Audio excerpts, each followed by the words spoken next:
excited to be here with you guys. Thank you, Aton, Kathleen.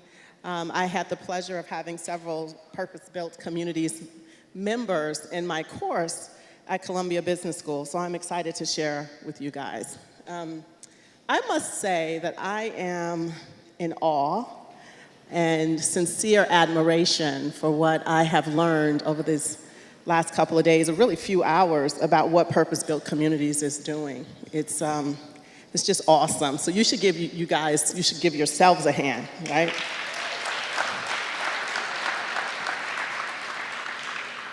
So I'm going to take us on a little journey this evening, talking a bit about what I have learned about diversity and why it matters from some of my own personal experiences and also from my research. Every time I talk to people, I try to tell them a little bit about who I am, because in fact, the topic of diversity is one that I think it's important for you to know who you're talking to. Turns out that we're all filters. We all have our own personal experiences, our own personal background that shapes the way we see the world, the way we understand things. So I'm going to tell you a little bit about myself. So I am from Chicago. Do I have any Chicagoans in the house? Woohoo! All right, Chicagoans in the house. Chicago is a fantastic city. If you've never been there before, I highly encourage you to check it out. I was born and raised in Chicago. My family still lives there. I am the youngest of 6 children. It's a lot of kids, I know, yeah. The youngest of 6 children, and one of the things that was unique about my experience growing up is that the sister above me is 6 years older than me. And my oldest nephew is 6 years younger than me. So here I was in this big family, but I didn't really feel like I was a part of either of these groups of people. I found myself kind of with a foot over here and a foot over there. And that actually shaped my experience as I was growing up. When I went to high school, turns out that I was again in the middle. I was a local kid from the neighborhood, walking to school every day. But I was also one of the quote-unquote gifted kids. So if I didn't live in the neighborhood, I would have been bussed in to this particular high school. So I found myself in conversations with people kind of saying, why are those local kids so rowdy? They're always loud when they come in. And I was with them and I said, wait a minute, guys, I'm actually one of the local kids. And then when I was with the local kids, they would say, those gifted kids, they're all snotty. They think they know everything, taking over our school. And I said, hey guys, I'm actually one of them. So it turns out these experiences of being in the middle, of bridging between different groups, is really what shaped my fascination with the topic of diversity. So here's where I grew up, in Chicago. It's the Morgan Park, Beverly area of Chicago, Illinois, far south side. Chicago's known for a lot of things. It turns out that the food there is really good. We literally have won awards for great food in Chicago. But we've also won awards for being one of the most segregated cities in the United States. Purposefully so. Chicago was built in a way that actually made it very clear that there were certain neighborhoods where you belonged, right? It's a city of neighborhoods, which was basically code when I was growing up for stay in your own neighborhood, right? So here I was growing up on the South Side, and in 1982, 83 timeframe is when the gifted and talented school process was introduced into the public schools in Chicago. And they went through all the schools and they tested all the children and came through, gave us these tests, and then in a few months they sent a letter to our parents saying, we want to bus your kid from the school that they're at to another school, gifted school. Now, all my sisters and brothers went to the school up the street, the same one that I was going to. So my parents weren't particularly interested in this, but I said, well, I kind of want to try it. So they put me on a bus and they bused me west. If you look at the map close enough, what you'll see is that I was bused into a neighborhood where African Americans didn't belong, all right? And it was my introduction in about 4th grade to diversity, to ignorance, and to trying again to understand how diversity worked. So after I finished my undergraduate degree at University of Illinois, I went on to graduate school. I have a PhD in organizational behavior from Stanford University. I am the first African American woman to receive a PhD from Stanford's Business School.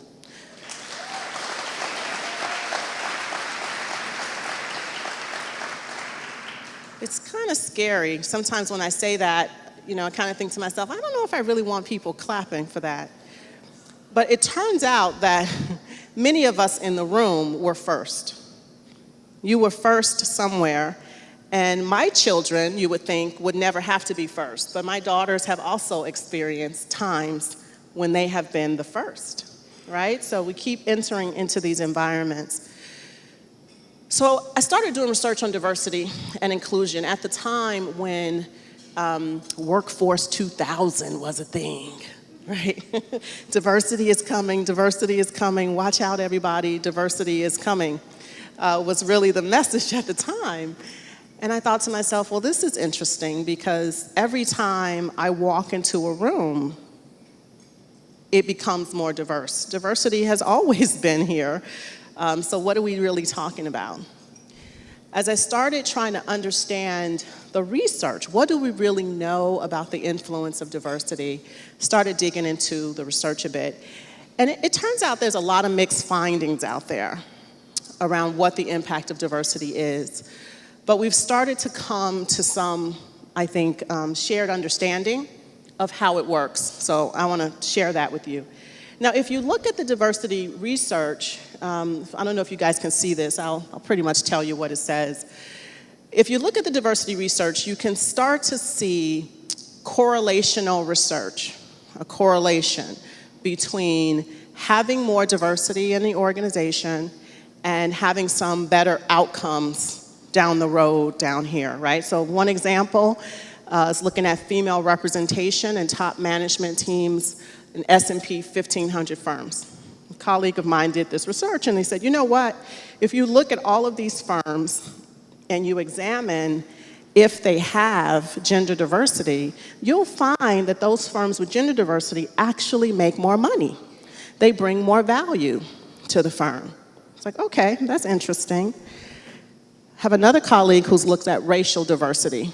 He looked in banks and he said, you know, if a bank has a focus on innovation, they have more racial diversity, you actually see more return on equity. Oh, okay. Again, a really compelling correlation. And then Credit Suisse actually did this amazing report in 2012 where they looked globally at firms, and they found that if you had one or more women on the board, again, the firm is making more money. So there's really good correlational evidence out there, and quite a bit of evidence from university settings. So I was invited to speak to the chief academic officers of liberal arts and smaller and HBCU universities a few months ago. They asked me to come in and talk to them, and I said, you know, it turns out I don't know a whole lot about the research that's been done in the area of education. Let me take a look. If you take a look at it, what you find is there are tons of studies that have shown that if you look at university settings, you follow people, longitudinal studies across lots of universities, being exposed to diversity leads to better outcomes for people. They learn more, right? You want to send your students to a diverse university. You want them to be exposed to diversity in the institutions that they're in. So really the question for me became like, what are we still searching for? Right? This question of what is the benefit of diversity. Sometimes people will use the language of the business case for diversity. What is the business case? I want to be convinced that diversity is beneficial. So I put together an article that you can find online if you just Google it. I published it as Scientific American. It's called How Diversity Makes Us Smarter. And in this article, I share with people the research that I have done over the last 15 years or so, trying to understand not a correlation between diversity and outcomes, but an actual causal relationship. Is it true that if we put people together who look different from each other, who have different backgrounds, who have different education, whatever the difference might be, if you put those people together in a team, will they be better able to solve the problem that they're facing, to make better decisions? Can I prove that is true? So I actually decided I'm not going to do correlational research. I'm going to do experimental research. Now, what does that mean? It's like, okay. Imagine the following. Imagine that I have said to you, I'm really interested in understanding group decision making and how it works. Can you come and participate with me so that I can learn something about group decision making? And I recruit you to come and participate. And you come in, I give you a task, I ask you to make some decisions about, what should we do here in this problem? Now, I'm going to control the information that I give you. I'm going to create some informational diversity amongst the people that I bring into the room. This is really important because we make an assumption. The assumption is diversity is beneficial, people who look different coming together, because people will bring different perspectives to the table, right? They'll bring different information with them. We don't really know if that's true. We just assume that it is. And so in my experiments, I actually can control that. I know exactly what you know because I've given you the information for this task that we're working on, right? So I give you this informational or opinion diversity, and I also recruit you strategically so that I can create groups that either have some social category diversity or not. A diverse group or a homogeneous group in terms of the social category. I've used lots of different social categories. My perspective on diversity is that almost anything can be made salient to people, and they will use it to make predictions about other people. So I've used things like, you live on the north side of campus, and you all live on the south side of campus, and people believe that because they live on different sides of campus, that they will think differently about the problem that they're facing. I've used minimal distinctions like literally randomly pull a piece of paper out of a hat. This is the group that you now belong to. People know that they've been randomly assigned, yet they still believe that it's an important distinction for them to pay attention to. So if people are willing to do that with minimal distinctions, imagine what they're doing with things like race and gender, right? Okay, so you've come in, you make an individual decision about the problem that you're facing. The kinds of problems I've looked at are things like, who committed this murder? We need to decide who we should arrest. Or which one of these companies should we invest in? Or who should we hire? Right? These are the kind of problems that I'm asking people to solve. And I know the right answer. Again, something that you don't always know in the real world. What is the right answer? Right? So I know the right answer to this problem. After they get together, they have a group discussion. I say, I want you to now talk about it and come up with a group decision so I can see if you actually can get the right answer depending upon the composition of your group. I videotaped the discussions, and I asked them afterwards, how did it go? How effective was your team? How confident are you that you actually got the right answer, right? Really basic questions. So I've done this now. Over 1,000 people have participated in these studies. I've used undergraduate students, I've used graduate students, I've used people in companies. Maybe you've participated, didn't even know it. And I've tried to learn and understand, do diverse groups actually outperform the homogeneous ones when you put them into these same circumstances? And the answer that I found is yes. The diverse groups tend to outperform the homogeneous groups. I assume that when you bring people together, that they're going to have some different knowledge and perspectives, because no two people are exactly the same. But what I'm finding here is having that social category difference, something salient to them that tells them that this person is different from me, leads them to dig into the information more deeply. And they perform better, okay? Now, correlational results show us diversity is related to better outcomes. Now I'm showing you causally, because I've put people together who look different, they actually work harder. They perform better, okay? But if you ask them, how was it? It's completely opposite. You ask them, how effective was the group? And the homogeneous groups say, we were great. We are so fantastic.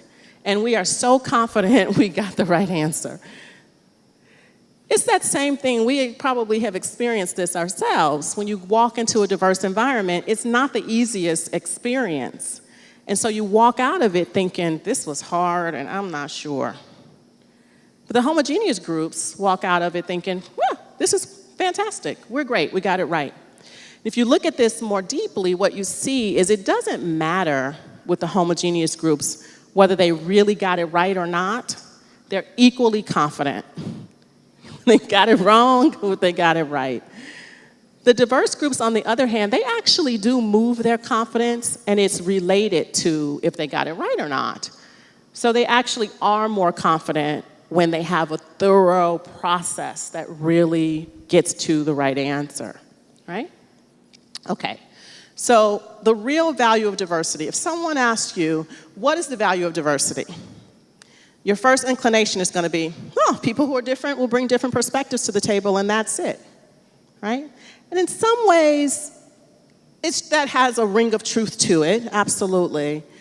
But what this research is showing us is that the value is not simply because people who are different bring different perspectives. It turns out that I've manipulated these groups in ways such that the person who looks different is not bringing anything new to the group. The only thing that they're bringing to the group is their social category difference. The information they have overlaps with somebody who's already there. You don't have to have that unique information to actually have social category differences have an impact on what's happening in the group. People behave differently when they're in diverse environments. Everybody actually changes their behavior when we're in the presence of diversity. It's pretty profound. You're not the same when you're in a diverse environment. Now, I've done more studies to prove that this is true.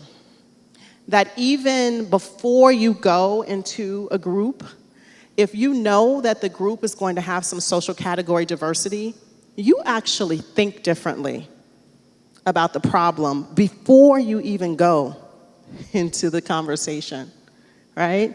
So let me give you a little bit of insight on this. So one study here actually did a jury decision-making study. This was done by Sam Summers and his colleagues. He's a professor at Tufts University. And he did this mock jury study. He said he went to a courthouse in Michigan, and he convinced them, when you dismiss the jurors, instead of sending them home, send them to the room next door. And we're going to do kind of a little mock jury. He had them watch a video of a jury, of a case, and then he got them together as a jury to talk about it. What he was able to show when he compared groups of all whites versus groups of whites and blacks, he was able to show that the difference in performance and in processing of information that happened across those two groups was because the white people in the presence of blacks behaved differently. They brought up more case facts. They made fewer errors. They caught each other more. They were more diligent in the work that they were doing in the diverse environment. There was also another study by Antonio. What they did was they had people come in and share a minority perspective with others. And that person was either white or black.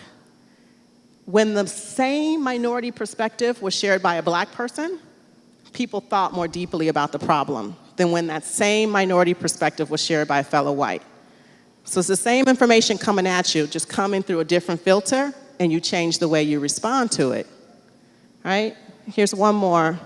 This was actually done by me and some of my colleagues. This one we used Republican versus Democrat. This is what we found. In the homogeneous environment, something we called pre-meeting elaboration, even before you come into the group discussion, we ask people to write an essay of what is it that you are thinking about this problem that you're getting ready to work on with the colleague. We asked them to just write it down.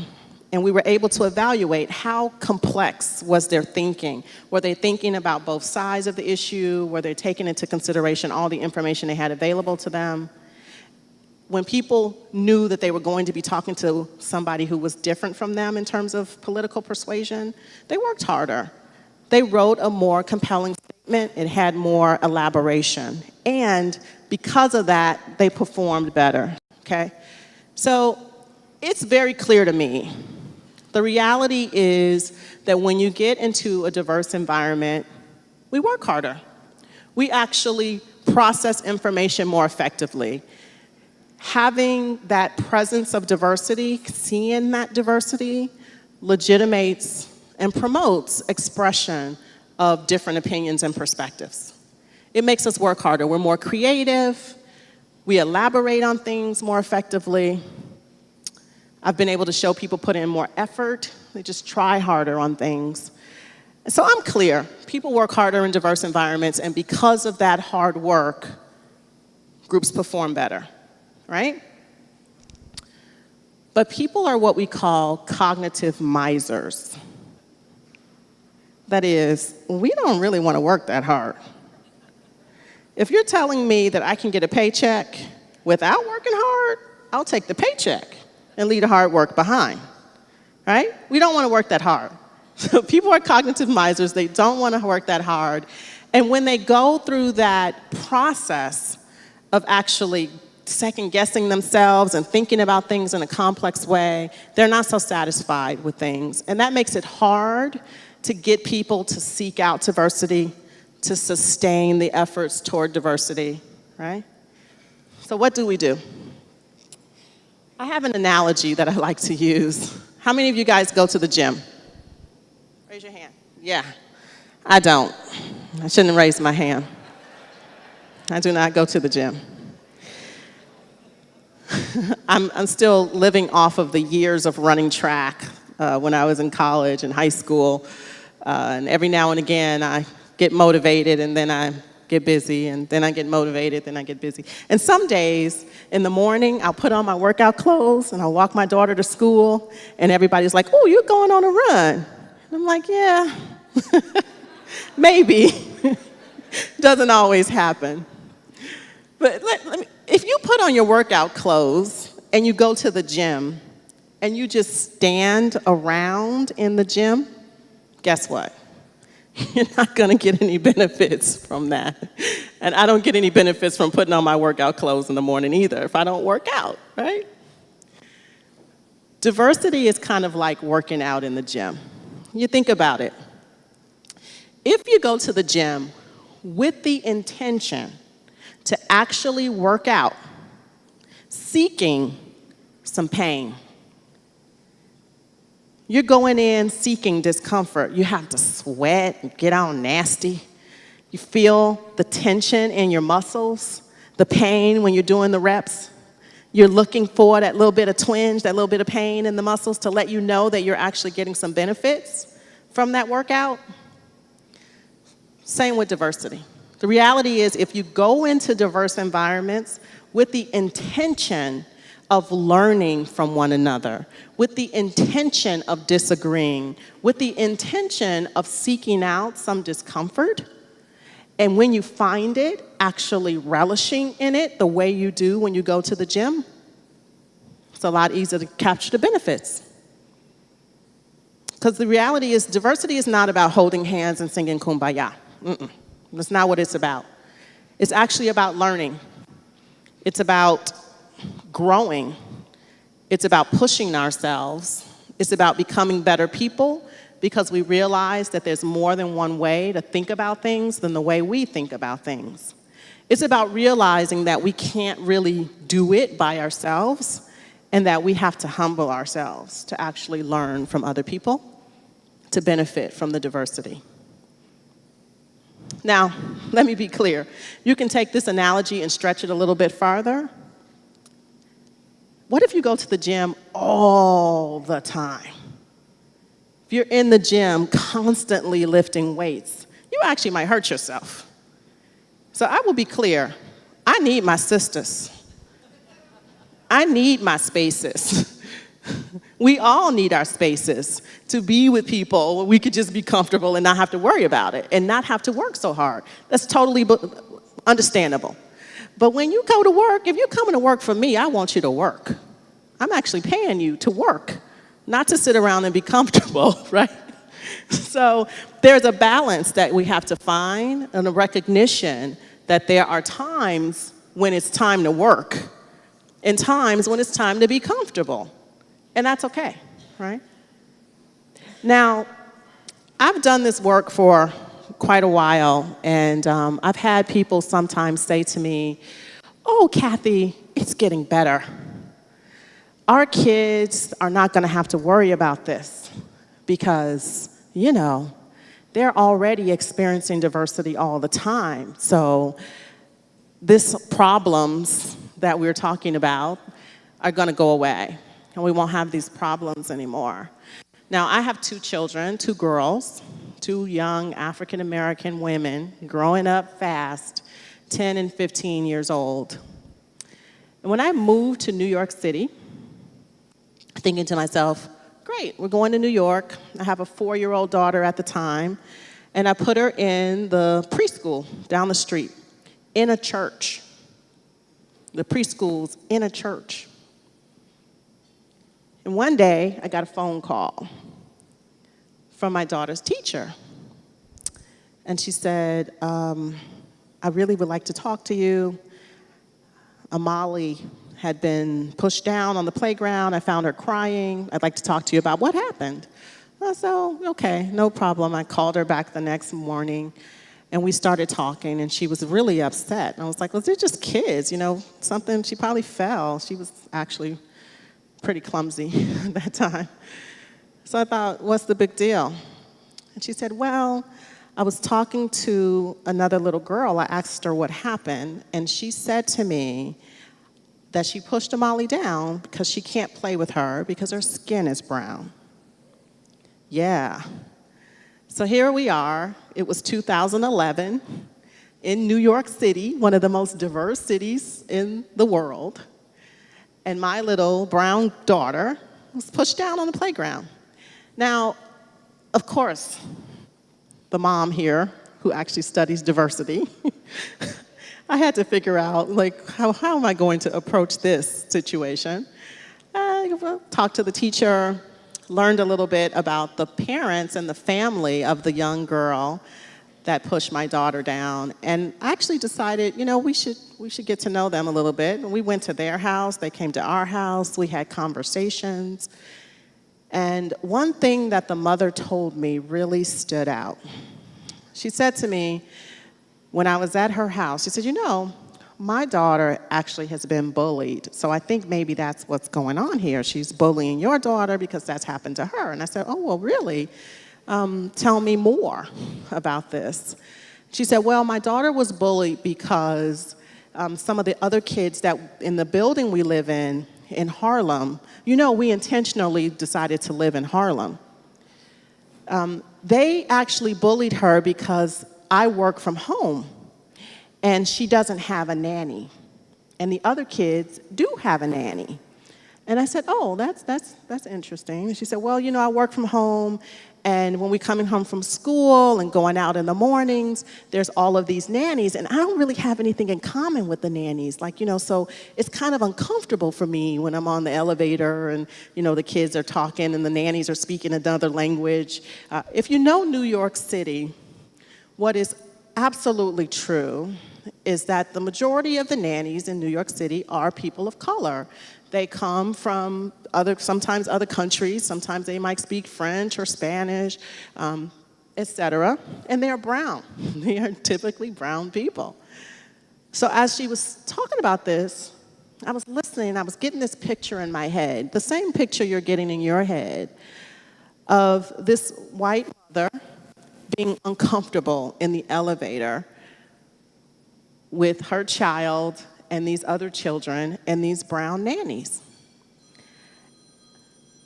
I said to the mom, no matter how much you teach your daughter about the importance of diversity and how many books you have her read, how much you tell her, that children don't necessarily do what you say.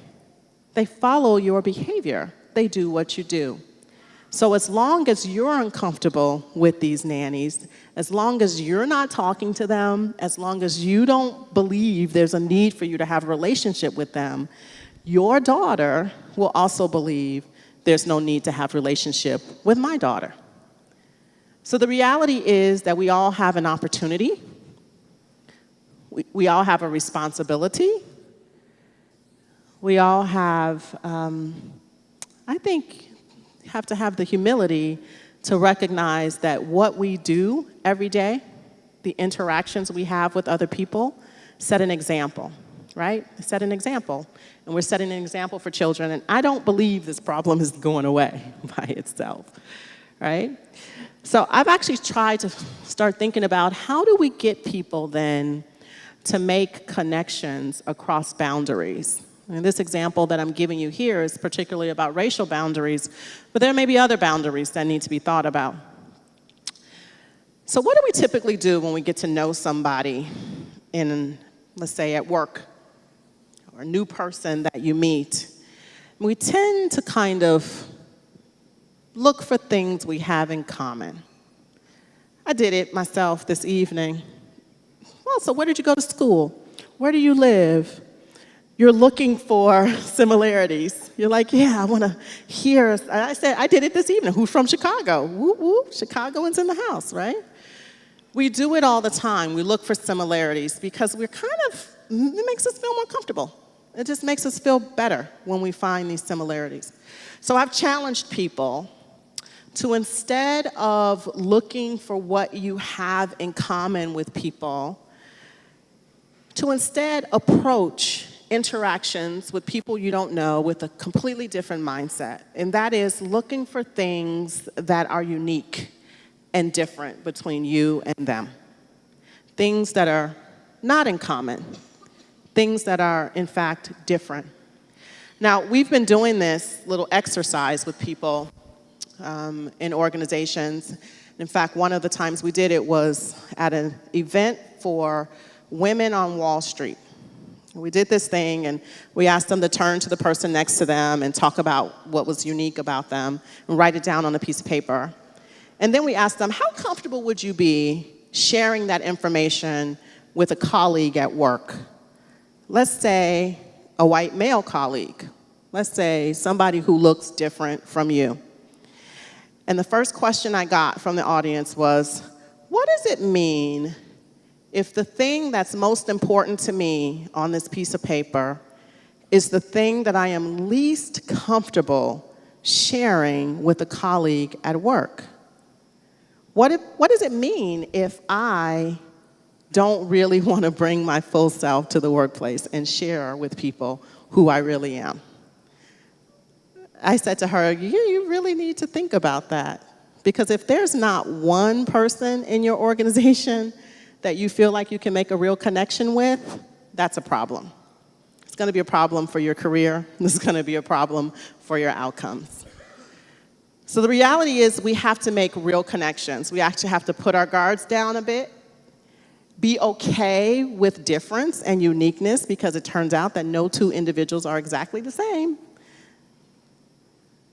And find ways and opportunities to actually go beyond what we see on the surface and dig a little bit deeper. Thank you.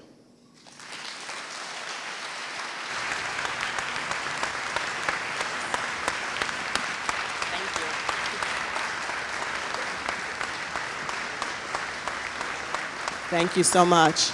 So I understand that I have an opportunity to take questions from people, but I'm not quite, do we have a microphone? We do. There's a couple of microphones around the room, and I really want to talk to you guys. I would really love to hear from you.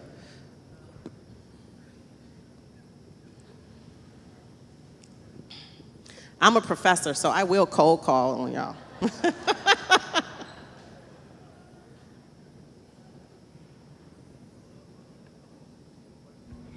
Good evening, Nikki Beasley with Richmond Neighborhood Housing Services in California. So can you speak a little bit about the difference of inclusion and diversity, because we're hearing that quite a bit, and your thoughts on that? Yeah, absolutely. So there was a point when I first started studying diversity where the word of choice to go with diversity was tolerance. You guys remember that? Oh, I thought to myself, do I stink or something? What do you mean you need to tolerate me? It really bothered me, this word tolerate. And we have moved since that to inclusion. Some people think of this as like being at a party, we have the diversity there, right? Everybody's standing around, and inclusion is actually being asked to dance when you're at the party, right? That's one analogy sometimes people use. This idea of inclusion is that not only do we want diversity, but we want everyone to be a part of what's going on. But I will tell you, I've recently started thinking about the word inclusion and what it really gets us, and I'm not satisfied. It actually is not enough. So when you think about it, when we use the word inclusion, it's almost like some people are already in and other people need to be included.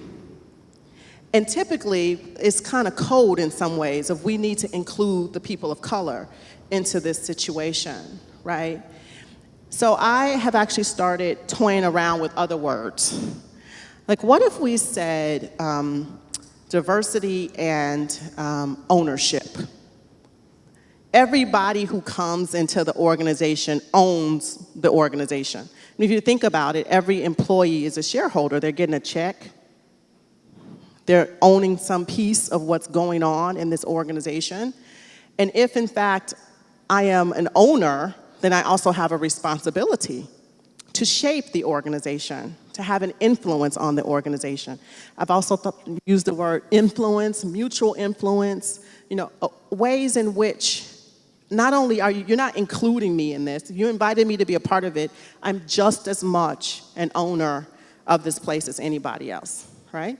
So I tell people all the time, as a tenured professor at Columbia Business School, what does that really mean to be a tenured professor? So actually it means that I own Columbia Business School.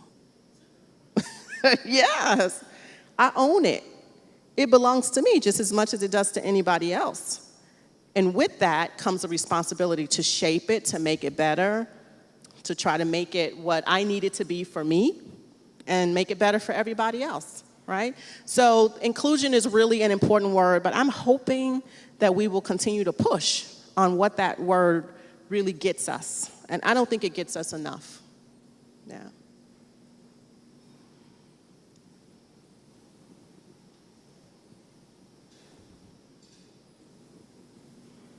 Ralph Davis with South Rome Redevelopment Agency. You made a reference to diversity among adults.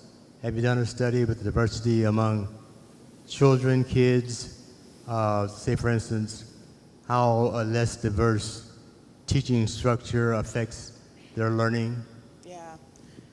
This is a great question. I personally have not done research with children. I can tell you my story about working with kids. It happened some time ago, and I decided that wasn't my calling.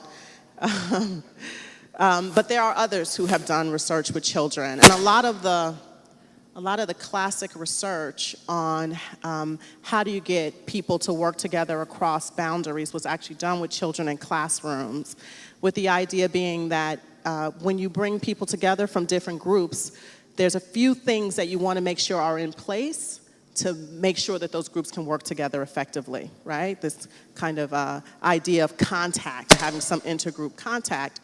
You need that to be on an equal playing field, for there to be some cooperation between the people, et cetera, and that was done with kids.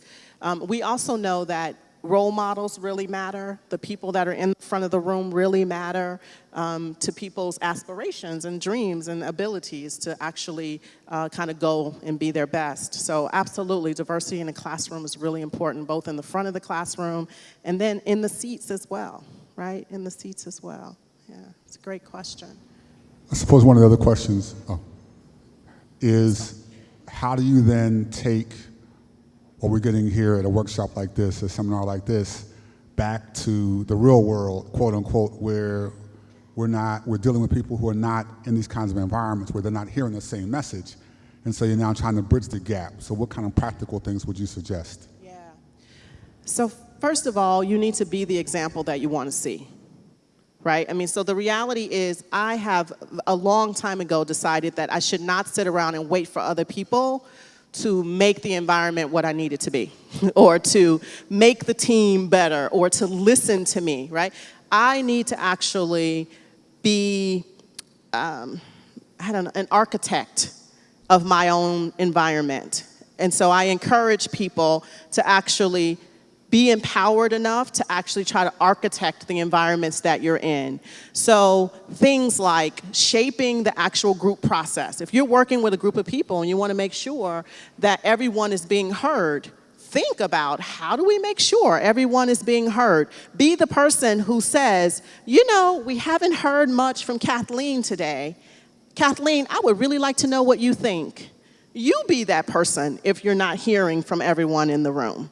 Right? So there is some level of empowerment that I try to make sure that I teach my students, that in fact, I'm not waiting for the world to change, you have to change it.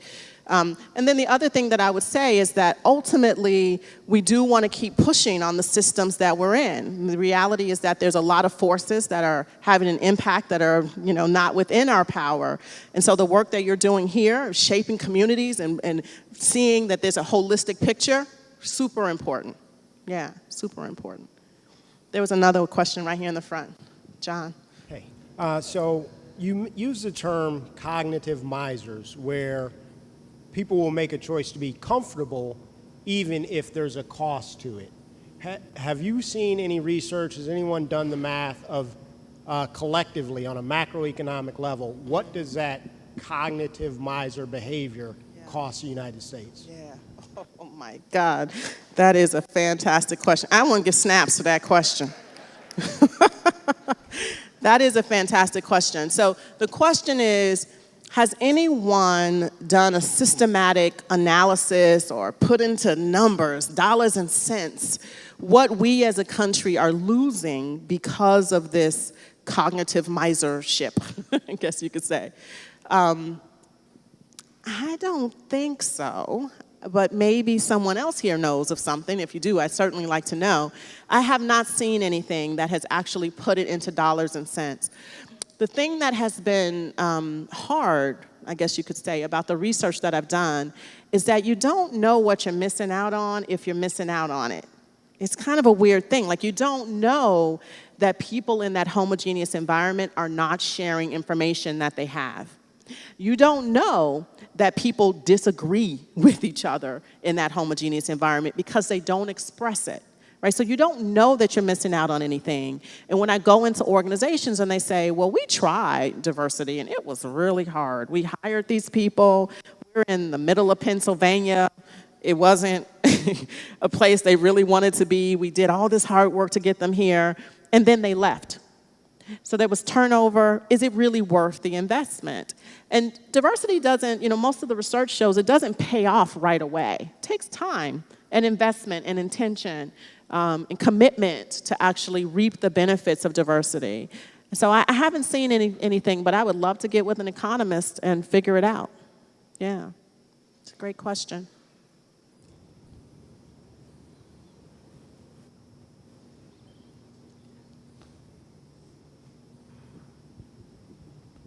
Thanks. Hi, I'm Carol Naughton with Purpose Built. My question is, the idea that when you're working in diverse teams, people, particularly white people, bring their A game and work harder because they're in a more diverse group, does that last over time? Does that effect continue over time, or does it fade? That's another really great question. So I want to give a few caveats on this. So first of all, the research that has been done, oftentimes, and one question is, what about other people? What do we really know? And the reality is that we as academics are oftentimes constrained by in terms of what we can do and how we can learn it based on what we have access to, right? So I don't know if it expands to other people. I absolutely believe it does, that it's a general process that I shared with you. But this question of, well, how long does it last? Do you actually reap these benefits over the long term? And the reality is, again, you have to be intentional, that you have to continue to inject a mindset that we are looking for difference, because it is true that over time people get lazy as well. So people get comfortable, too comfortable.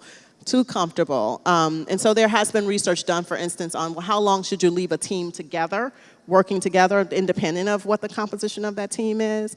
And there is a suggestion that you need to have some turnover, right? You need to have some inflection of newness to make people think about things again. So I don't know what that magic time is, but you can intentionally inject, right, that diversity mindset at any time when you think that a group is starting to get too comfortable, right? Yeah. Mm-hmm.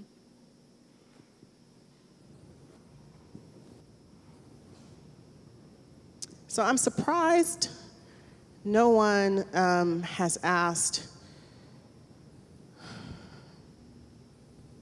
the question. Sometimes I get the question of, well, Professor Phillips, if in fact this works the way you say it does, is it possible then for any group of people to benefit from diversity?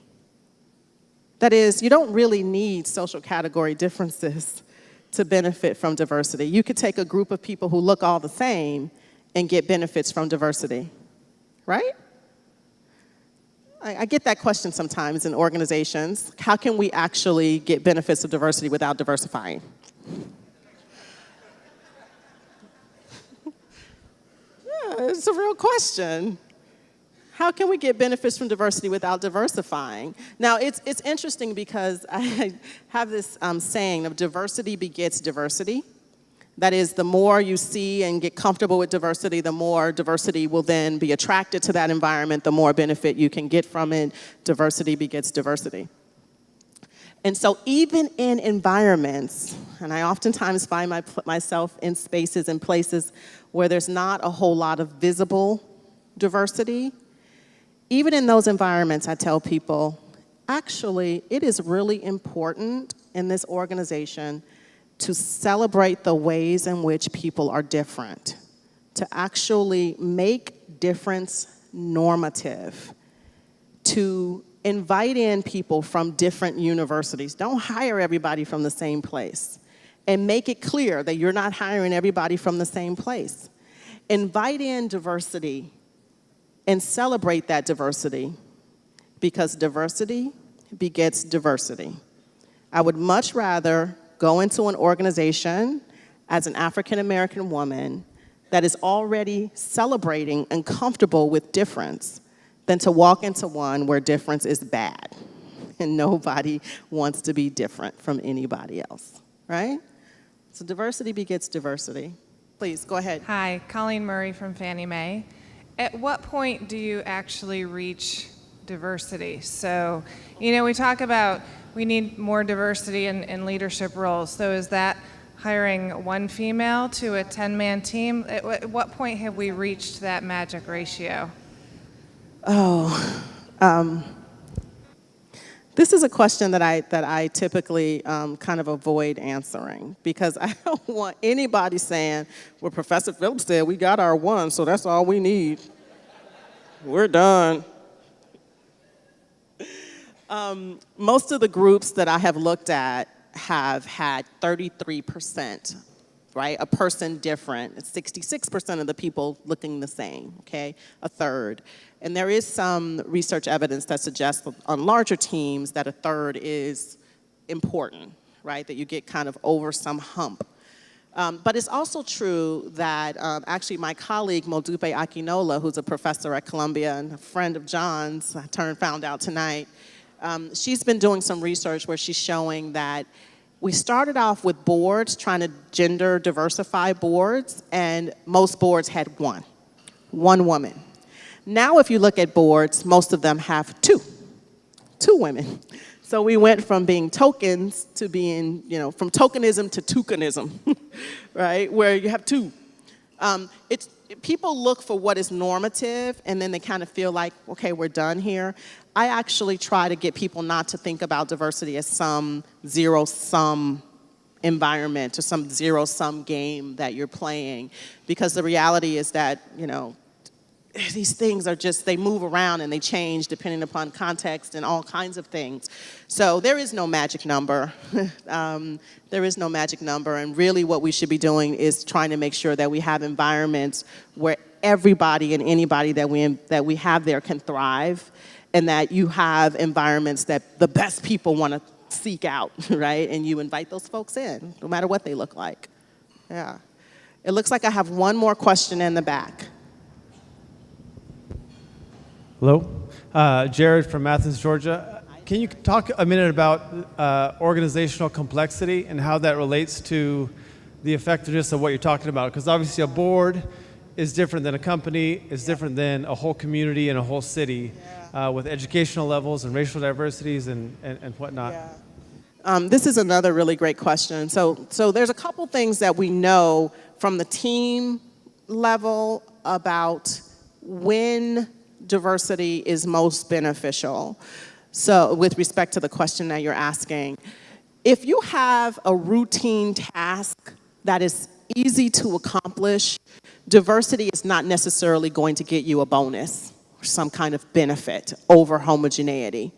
It's when the task requires people to share perspectives, when there's some complexity in the problem that needs to be solved, is where you typically get that bonus. You're more likely to benefit from diversity because having different viewpoints on this very complex problem helps to solve the problem more effectively. So complexity in the task itself is really important, okay?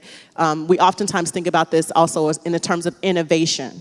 If you're trying to do something just the same way you've always done it and you know exactly what you want done, then you're not necessarily going to get a benefit from diversity.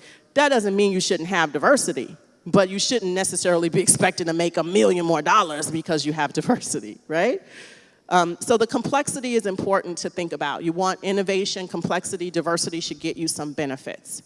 Now, when you try to take that and you say, well, let's take that to another level. Let's take it out of the team, take it to school environment, take it to community environment, take it to a city environment. If you look at where innovation comes from, how do we get that innovation, you oftentimes will find diversity accompanying it, right? Diversity is being celebrated in those contexts and environments. So the purpose-built communities that you're building, that have this diversity on all of these dimensions, socioeconomic status and race, those kind of environments, if you took those people and put them together and you're trying to solve some complex problem, my argument to you would be you're going to be much better off with that diverse community than not. Yeah. Does that make sense? Yeah. I am, again, just so excited to have been here. I'm I was on the same piece of paper with all of these amazing people, Warren Buffett and Beverly Tatum. I was I'm really, that's right. So I'm very excited to have been here with you all. I really appreciate you allowing me to come and share with you. And I hope that the message that I've given here will be useful to you, that you can take this back and you can actually say to people in your own work environments, when things get uncomfortable, because they will, and they do, when you feel that tension, don't back away from it. Don't back away from it. Tell people, we're getting our workout in. We're getting our workout in. Thank you so much.